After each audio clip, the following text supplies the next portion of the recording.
ఎవరిని తెలుగుదేశం పార్టీ పాపం నందమూరి తారక రామారావు గారు 1982 మార్చిలో మొదలుపెట్టారు. జనవరిలో అధికారంలోకి వచ్చారు.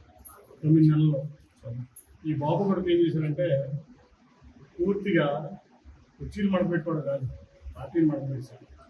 ఏ రోజన్నా మీరు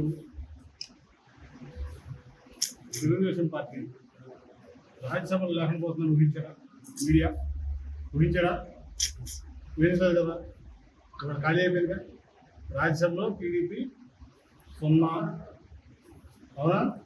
తెలంగాణలో 0, కనీసం పోటీ కూడా చేయలేకపోతే.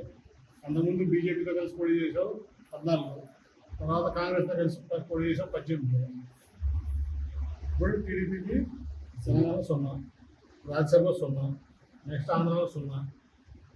నువ్వు నీ కొడుకు మడత పెట్టుకుని నీ రాష్ట్రం తెలంగాణ అయిపోతావు.